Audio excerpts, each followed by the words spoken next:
Good morning 6A students. आज हम सभी विषय हिंदी लिटरेचर के अंतर्गत पाठ संख्या 4 पाठ का नाम है करुणामूर्ति मदर टेरेसा। इनके बारे में हम लोग पढ़ेंगे, ठीक है? ओके, इनको पढ़ाने से पहले मैं थोड़ा सा इंट्रोडक्शन दे दूं। जब भी भारत में या फिर विश्व में भी किसी का नाम जो है निस्वार्थ भाव से किसी का नाम जो है सेवा के लिए आता है, सहयोग के लिए आता है और दीन दुखियों की सेवा के लिए आता है, तो सबसे पहले मदर टेरेसा का नाम आता है। परोपकार के लिए आता है, दया के लिए आता है, करुणा के लिए आता है, त्याग के लिए आता है। तो सबसे पहले मदर टेरेसा का उदाहरण जरूर वहाँ मिलता है, ठीक है?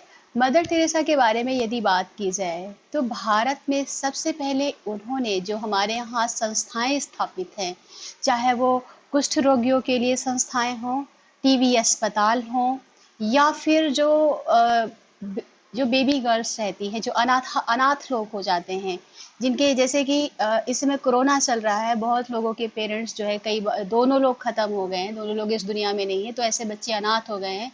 ऐसे भी लोगों को रखने का जो है प्रावधान, रखने के लिए जो संस्थाएं बनाई गई हैं, ठीक है, उनको रखने के लिए जो संस्थाओं को बनाने की जिन्होंने पहल की थी, वो उन्होंने पहल की थी मदर टेरेसा जी ने, ठीक है? और ये हमारे यहाँ ताज्जुब की बात ये है कि भारतीयों के लिए इतना ज़्यादा काम करने के बावजूद भी ये मूल भारतीय नहीं थी, ये यूरोप की थी।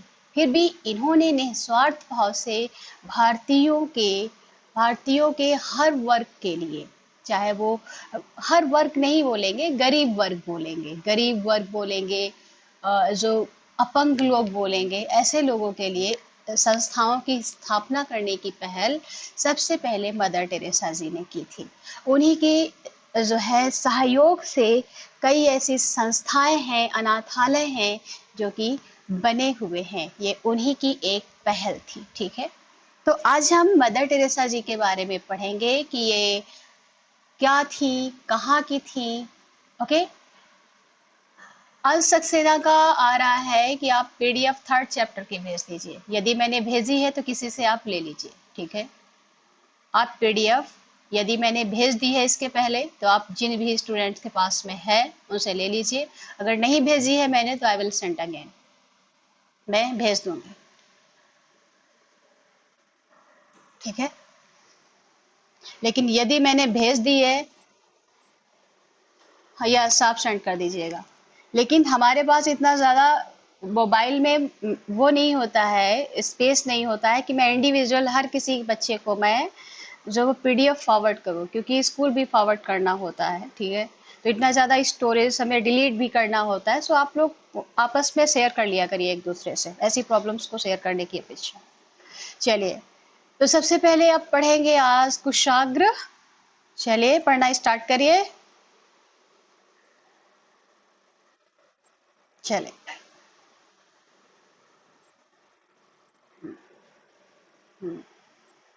युगोस्लाविया। युगोस्लाविया। हम्म हम्म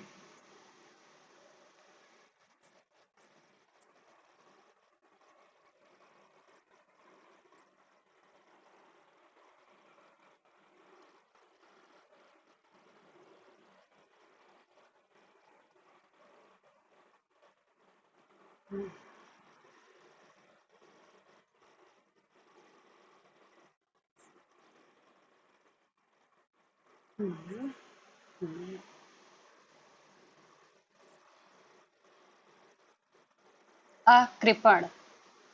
अकृपण। कृपण बोलेंगे, अकृपण। हम्म हम्म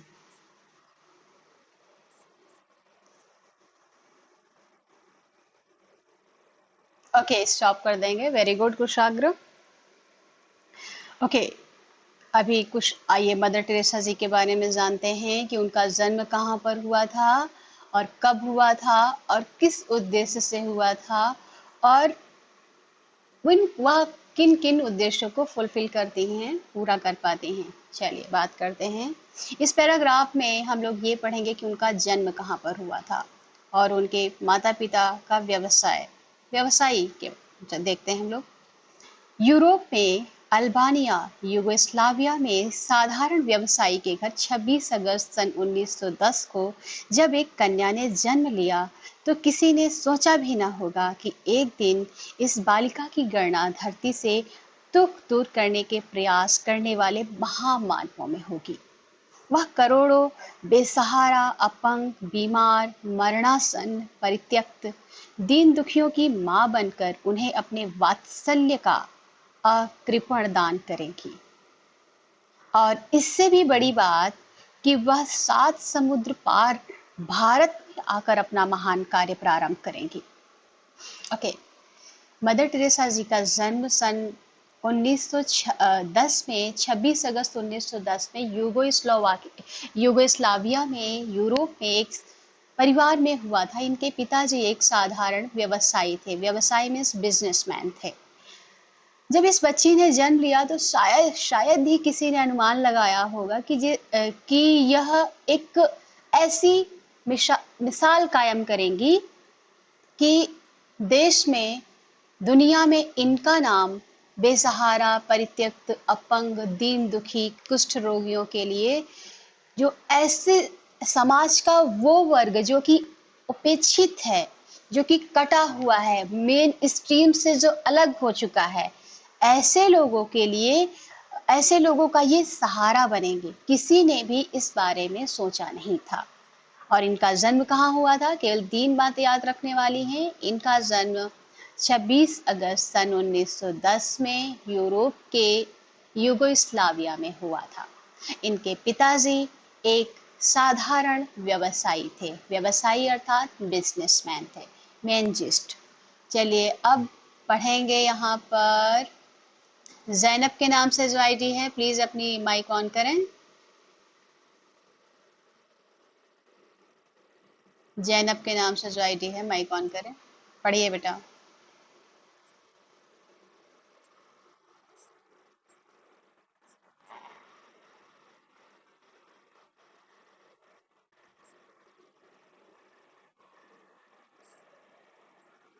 मिशनरी। हम्म। हम्म। लॉरेटो। लॉरेटो। लॉरेटो। हम्म। हम्म।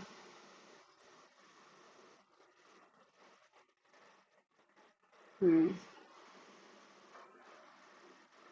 हम्म। एग्नस। एग्नस। हम्म।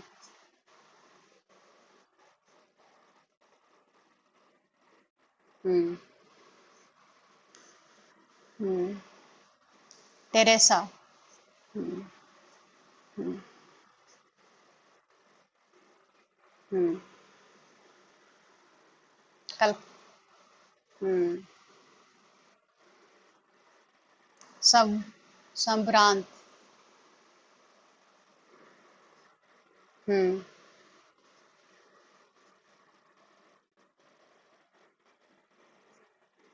शिक्षिका। हम्म।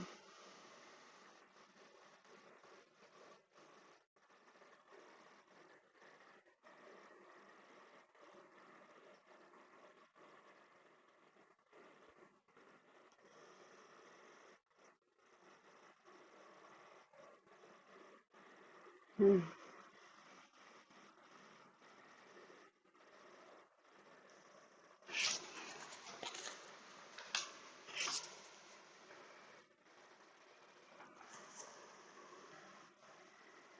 कृपण।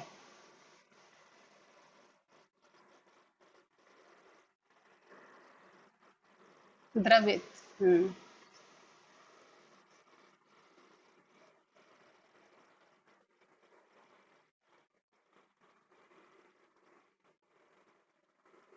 मोती झील।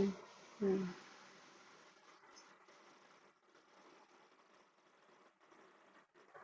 हम्म।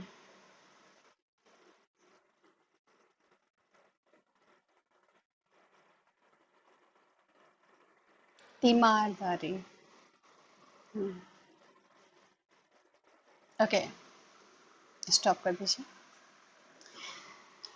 एक बच्ची का जन्म होता है 26 अगस्त सन 1910 में एक साधारण व्यवसायी के परिवार में होता है जो कि यूरोप के यूगोस्लाविया में थी। अब वो भारत आ जाती हैं दो बहनों जो कि लॉरेटो में दोनों बहनें थीं, जो उन दोनों बहनों के बुलावे पर, जो कि लॉरेटो नाम से, सॉरी हाँ, लॉरेटो बहनों के नाम से प्रसिद्ध थी, उन दोनों बहनों ने, जो मदर टेरेसा थी, इनको यूरोप से बुलाती हैं और इनका नाम होता है एग्नेस। मदर टेरेसा का नाम क्या था? एग्नेस। जो कि भारत आने के बाद वह जब महान कार्यों में लिप्त हो जाती हैं, महान कार्य करने लगती हैं, उसके पश्चात उनका नाम हो जाता है मदर टेरेसा। मदर टेरेसा का वास्तविक नाम एग्नेस था। एग्नेस लॉरेटो बहनों के बुलावे पर आती हैं और वह एक कलकत्ता के लड़कियों के लिए बनाया गया एक विद्यालय था, जो कि कैसी लड़कियों के लिए, जो काफी पहले 1910 की ये कंडीशन थी कि हाँ, 1929 में, 1929 में ये भारत तो आ गई, लेकिन तब उतना ज्यादा गर्ल्स एजुकेशन की बात नहीं हो रही थी। लेकिन फिर भी कलकत्ता जैसे शहर में जो संभ्रांत का मीनिंग होता है काफी रिच फैमिली के लोगों के, लड़कियों के लिए एक विद्यालय बनाया गया था कि वो लड़कियां वहां पर पढ़ाई करें। उस स्कूल में ये आकर टीचर तो हो जाती हैं, शिक्षिका बन जाती हैं, लेकिन इनका मन वहाँ टीचिंग में नहीं लगता और वह काफी गरीब लोगों को देखकर, खिड़की से बाहर देखकर वह काफी परेशान हो जाया करती थी। उनका मन काफी दुखी हो जाया करता था और वह सोचा करती थी कि आखिर इनकी मदद कैसे की जाए, कौन सी युक्ति है जैसे कि इनकी मदद की जा सके। जब भी उनको अवकाश प्राप्त होता था, यानी जिस दिन विद्यालय में छुट्टी रहती थी, वह उस दिन पास ही में बनी एक मोती झील की झुग्गी हुआ करती थी। यानी झुग्गी का मतलब वह वो झुग्गी का मतलब वो एरिया होता है जहाँ पर कि लोग छोटे छोटे से घर बनाकर, लाइक बस टीन शेड रख लिया, और जो है उसमें काफी स्लम बस्ती, आपने स्लम का नाम सुना है? स्लम एरियाज, स्लम यानी मोती झील नाम की कोई कोई स्लम था, वहां पर वो जाकर रहा करती थी। ठीक है, तो